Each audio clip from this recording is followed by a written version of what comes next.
दोस्तों, हम में से शायद ही कोई ऐसा हो जो दुर्लभ कश्यप को न जानता हो। ये एक ऐसा गैंगस्टर था जिसे न जाने कितने युवा फॉलो किया करते थे। इसने न केवल जुल्म की नई दुनिया बनाई बल्कि उसे नई पहचान भी दी। जी हाँ दोस्तों, हम बात कर रहे हैं उज्जैन के दुर्लभ कश्यप की। क्या आप जानते हैं कि दुर्लभ कश्यप कौन है? कैसे केवल 16 साल की उम्र में ये भारत का सबसे बड़ा गैंगस्टर बन गया? और सबसे अहम सवाल कि आखिर इसकी मौत कैसे हुई? वेल तो दोस्तों, आज की इस वीडियो में हम आपको दुर्लभ कश्यप के बारे में हर एक बात बताने जा रहे हैं। इसका जन्म 8 नवंबर सन 2000 को उज्जैन में हुआ था। इस बच्चे का नाम रखा गया दुर्लभ। दुर्लभ का मतलब होता है वो चीज जो बहुत ही मन्नतों के बाद मिली हो। इससे ये पता चलता है कि इसके माता पिता इससे बहुत ज्यादा प्यार करते थे। दुर्लभ की माँ एक टीचर थी जबकि इसके पिता अच्छा खासा काम किया करते थे। इससे ये कहा जा सकता है कि दुर्लभ का जन्म एक संपन्न परिवार में हुआ था और माता पिता का लाडला भी था। हर माँ बाप की तरह इसके माँ बाप का भी सपना था कि इनका बेटा बड़ा होकर इनका नाम रोशन करे। दुर्लभ को प्यार से कोहिनूर भी कहा जाता था। इसने बचपन से ही ऐसे काम करने शुरू कर दिए जिसके बाद लोग इससे डरने लगे। स्कूल के दिनों से ही इसने अपराध की दुनिया में कदम रखना शुरू कर दिया था। ये अपने स्कूल के दिनों में दोस्तों के झगड़ों को सुलझाया करता था।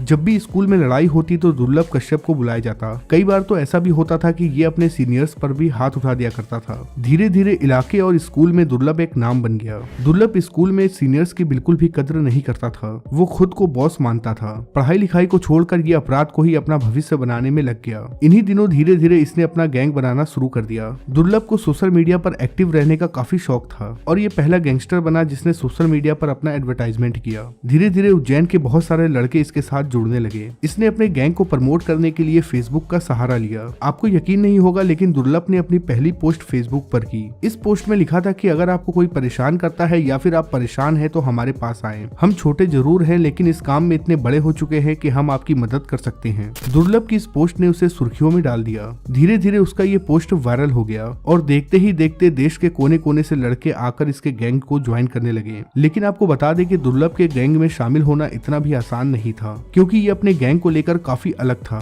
इसने अपने गैंग को एक ड्रेस कोड दिया हुआ था। इसके गैंग में शामिल होने का ड्रेस कोड था माथे पर तिलक, काले रंग का कुर्ता और गमछा। जब भी कोई नया लड़का इसके गैंग को ज्वाइन करता तो उसे पहले तैयार किया जाता और फिर उस बंदे का फोटो खींचकर फेसबुक पर पोस्ट किया जाता था। यहाँ दुर्लभ दिखाता था कि वो कितना पावरफुल हो चुका है और कितनी तेजी से उसका गैंग बढ़ता जा रहा है। हर नए सदस्य को सोशल मीडिया पर इसी तरह से इंट्रोड्यूस किया जाता। धीरे धीरे इसका गुनाह बढ़ता गया। ये किसी भी जुल्म को करने के लिए किसी अड्डे पर नहीं मिलते थे बल्कि इनका सारा का सारा काम व्हाट्सएप पे हुआ करता था। दरअसल इसके गैंग के सभी सदस्य व्हाट्सएप ग्रुप पर ऐड थे जहां वो इन्हें बताता कि किसे कौन सा काम करना है। दुर्लभ कश्यप बहुत ही कम उम्र में उज्जैन में पॉपुलर हो गया। केवल 17 साल की उम्र में ही वो गैंगस्टर बन चुका था। ये हर रोज फेसबुक और व्हाट्सएप के जरिए सुपारी लिया करता था। दुर्लभ ने धीरे धीरे पूरे शहर में आतंक फैलाना शुरू कर दिया। इसके नाम से छोटे से लेकर बड़े बिजनेसमैन भी थर थर कांपने लगे थे। जैसे जैसे इसके अपराध बढ़ते गए इसके दुश्मनों की संख्या भी बढ़ती चली गई। लेकिन जल्द ही पुलिस के पास दुर्लभ की ये पोस्ट पहुंच गई जिसे देखने के बाद पुलिस के हाथ पांव फूलने लगे। लिहाजा पुलिस ने दुर्लभ को फौरन ही गिरफ्तार कर लिया।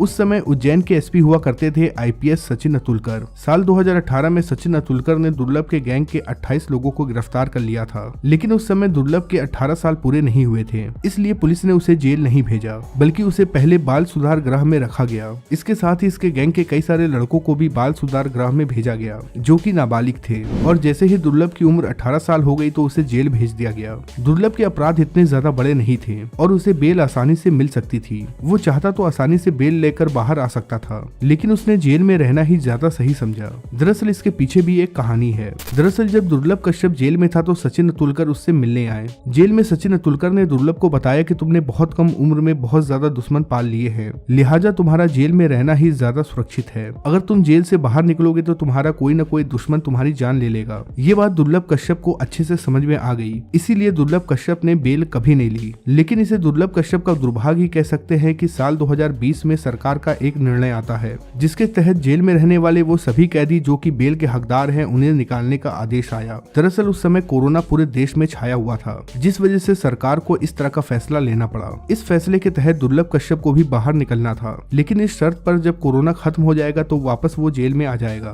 जेल से निकलने के बाद दुर्लभ कश्यप कुछ दिन तक तो इंदौर में था, उसके बाद वो उज्जैन चला गया। अभी उसे उज्जैन आए कुछ ही दिन हुए थे कि एक रात वो अपने दोस्तों के साथ चाय पीने के लिए निकला। हालांकि उस समय पूरे देश में लॉकडाउन था लेकिन दुर्लभ को अच्छे से पता था कि लॉकडाउन में भी कुछ ऐसे दुकानदार हैं जो चाय बेच रहे हैं। लिहाजा वो अपने कुछ दोस्तों के साथ चाय पीने के लिए रात में निकल पड़ा। उस दौरान वहाँ दुर्लभ का एक पुराना दुश्मन भी आ गया जिसका नाम था शहनवाज। शहनवाज और दुर्लभ आपस में कट्टर दुश्मन थे। शहनवाज के साथ 10 से 15 साथी और थे, जबकि दुर्लभ के साथ केवल 3 से 4 साथी थे। जल्द ही इन दोनों के बीच कहासुनी शुरू हो गई। पहले तो दुर्लभ कश्यप ने शहनवाज के ऊपर फायरिंग की, जिसके बाद शहनवाज को गुस्सा आ गया और उसने चाकू निकाल ली। चाकू देखते ही दुर्लभ कश्यप के तमाम साथी वहां से भाग जाते हैं। अब दुर्लभ यहाँ अकेला पड़ गया था, जिसके बाद शहनवाज के साथियों ने दुर्लभ कश्यप की जान ले ली। तो इस तरह से खात्मा हो गया दुर्लभ कश्यप का। वैसे आपकी नजर में दुर्लभ कश्यप कौन है? क्या आप इसे विलन मानते हैं या फिर हीरो?